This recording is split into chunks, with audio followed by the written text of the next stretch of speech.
Miss Ford, I have a question. You hear from Tupac lately? My addiction is not one of the cool addictions like sex addiction. You are nothing but an illegitimate bastard.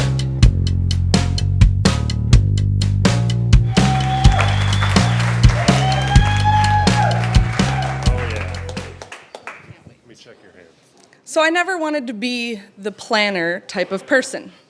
How cool is it to be able to just fly by the seat of your pants and be spontaneous? But I can't help myself. I love spreadsheets, I love color coding, I love scheduling and bookkeeping and numbers. Seriously, this is how I choose to spend my time at work and how I like to be organized. But as much as you can plan out your days and make all of your to-do lists day after day, what stared me back in the face over and over again is that you cannot plan your future. My plan was to come to North Carolina for 1 year. I come from a big, loud, and blended family. My brother is the cool, calm, collected one, the traveler, the humanitarian, and the only one that is spontaneous in our family. My sister and I, when we were younger, used to battle for who could make the other person cry first. Have you ever heard the saying, "Sticks and stones may break my bones, but names will never hurt me"? So I would poke fun at her until she cried, and she would turn around and punch me. My mom is a nurse, and she loves to talk about everything, even the really super comfortable moments when you're becoming a teenager. She took me out to dinner once to talk about the birds and the bees. We were eating dinner, and she said, "Becky, all you have to do is tell me that you want to be on birth control." Mom, I want to go on birth control. No. And then there's my dad. Although very involved and very supportive, he wasn't around every day. My parents were divorced when I was 5 years old. But to me, this made him this unruinable idol. He became my role model. And I can't really make fun of him very easily like I just did the rest of my family. But I do like to pick on him. His way of being organized at work is laying out Post-its, making lists all over them, and then kind of stacking them up on his desk. But it turns out that now I do the exact same thing. I grew up in Wisconsin, the great Midwest, the land of beer, coincidental, cheese, bowling, snow, and the Packers. Woo! And I'm drawing a blank. Sorry. Okay, so this is where I'm just gonna say that this is not notes, it's really just an example of my color coding. I'm just gonna look at it for 1 second. So I grew up in Wisconsin. And Wisconsin was also this great place of heritage, and you could find all of this different music that supported all of these cultures' history. My late Italian grandpa started a music store in 1946. He played accordion, and he started by just teaching lessons. Now his music store is a retail space, an office space, and a warehouse totaling 86,000 square feet and over 80 employees. And it was said that he did this on $50 and a dream. And I had the honor of working there alongside my dad. And it was great to realize, as I was older and through college, that this place wasn't really just where I got to sell Girl Scout cookies and run around and play hide and seek anymore, but it was actually somewhere, this machine where all of these people, it took all of them to actually make it work. And in turn, this company was responsible for their families and their lives and their well-being. And it empowered me. I learned that I could be in charge of things and I could be held accountable. That I could argue my point and make people talk about things and make them change how they did things. Whether it was just the conversation of, it turns out that just because you guys do it this way, it doesn't have to happen that way anymore. And maybe we should take the time to inventory all of the rental flutes, keep track of them all. But, oh, I'm drawing a blank again. I'm just going to reference my color-coded worksheet one more time. I'm sorry. So the music store was the first place that actually believed in me. And it let me manage people, and it let me make decisions. The first time I had to fire someone, he was 16 and a part-time employee, and he just worked at the customer service counter. And I took him into a quiet hallway, and I told him that this relationship was no longer a good working relationship for the store, and I sent him home. And I turned around, and I started bawling. And I felt so guilty because I had just instilled this feeling of failure in this little boy. But instead, I was really just trying to teach him responsibility. All he had to do was show up to work on time, just once. Oh, I'm really having a hard time. I told Jeff I might do this. So after grad school, I realized that I had started to build this life in Milwaukee. I had an apartment a few blocks away from Lake Michigan. I had friends and a local music scene that took up all of my free time. And I had a job that I absolutely loved. Why wouldn't I choose this as the potential path for the rest of my life? Be part of something that was so special that my own family had built. But I wanted more, or I just wanted to prove to myself that I didn't. I moved to North Carolina 7 years ago to give it a try for 1 year. I had met a group of amazing people in college, and they had a band, and they had moved their band to Raleigh. Why not try out this new city and see what it had to offer me? Milwaukee and the music store was something that my grandpa built for him and his family, and I needed to prove to myself that it was my dream come true too.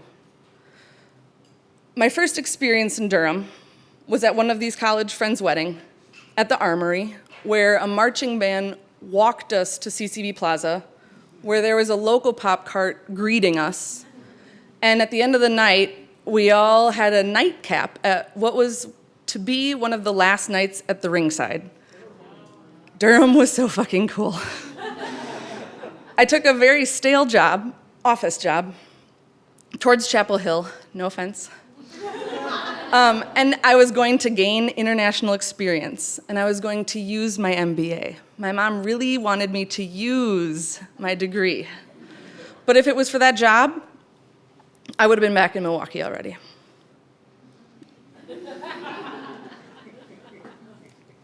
I also took a job as a hostess at Watts Grocery.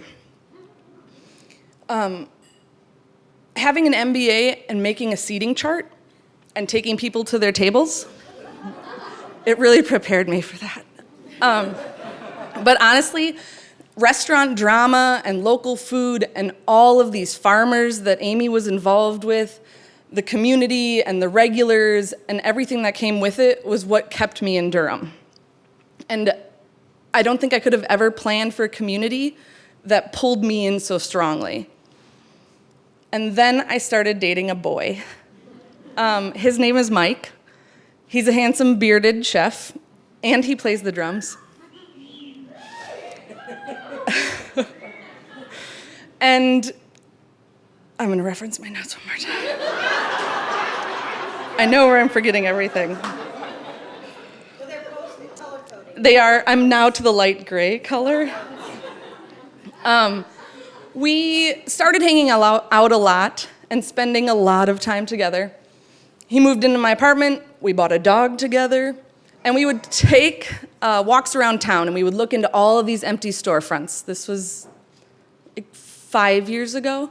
And we would get to daydream about what kind of restaurant we would open in each one. Italian food and Mexican food and Southern food and brunch. We have a magical love for brunch. He also worked at Watts Grocery. I kind of forget to tell everybody that part. So in exchange for a banana and a shot of emergency before every Sunday brunch service, he would make me breakfast. And then we couldn't help but enjoy the 4 hours of just complete slaughtering that we would undergo by these lines of local people waiting to enjoy their Sunday mornings off. But it was just something that I knew I wanted to be a bigger part of, and he had this talent and this desire to cook all of the time, even after work, when we got home, all of the time. And I knew I had to take advantage of that, and that we could not take advantage, that we could build something amazing together. So we started talking and planning and crunching numbers and testing out our friends' taste buds. And we were literally about to start making pizza for the rest of our lives. Before we even had the trailer, we committed to an event at Central Park School for Children. It was their Save Our Arts fundraiser event.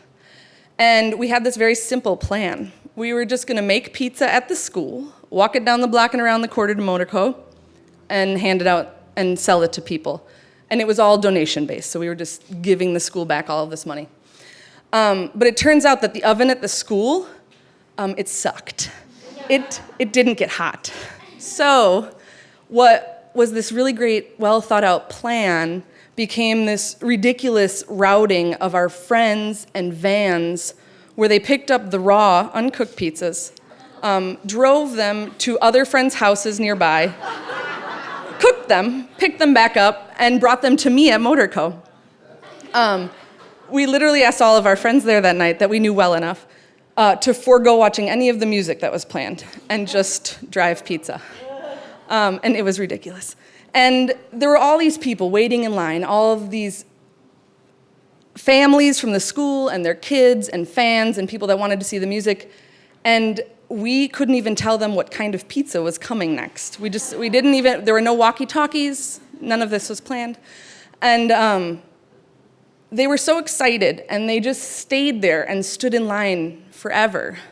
Because they wanted to support us, and they wanted to try it, and they wanted to be involved in what we were building and had heard about us somehow, not for the go-gettingness of my marketing plan by any means.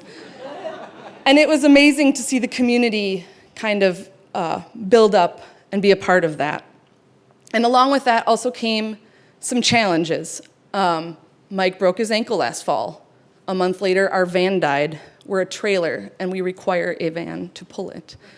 Our oven is really, really hot. So even though it's 650 degrees inside, it turns out when you bump into it, it's still really hot outside. And I can't show you any scars, but Mike in the back can show you them later if you really want to see them. We also had the opportunity to learn how to deal with the city. Durham, in June of 2012, proposed, oh, there's the hippo. Durham, I'm close, kind of. Durham proposed these food truck regulation changes because apparently, and no offense if you work for the city, apparently the food trucks were getting too close to Durham Central Park. And they needed to put rules in place to keep that from happening. So we took this opportunity and we very politely and in a friendly way gathered up a lot of people, and we filled, I don't know if you've ever been to a city council meeting. The room is fairly large, bigger than this, and there's a lot of seats, and there's a whole press section. But we filled the room, filled it, and the entire hallway and staircase that was outside of it. And all of these people wanted their voices to be heard and wanted to stand up for the food trucks and tell the city that there is no need to make all of these rules, that we can all work together and settle the minds of all the complaining folks that may or may not have been out there. And the meeting started, and the city council members looked at us, and they started by telling us that they could only wish for half of that attendance at the city meetings on homelessness, education, and budgetary decisions. So you could tell that this town loves and believes in their food trucks. And I know that, or I'm very sure that people are excited to also see what we will do next. Mike's mom said to me last week, an adventure, the definition of an adventure is discomfort remembered. But then afterwards you get to say, wow, what an awesome adventure. How cool is this?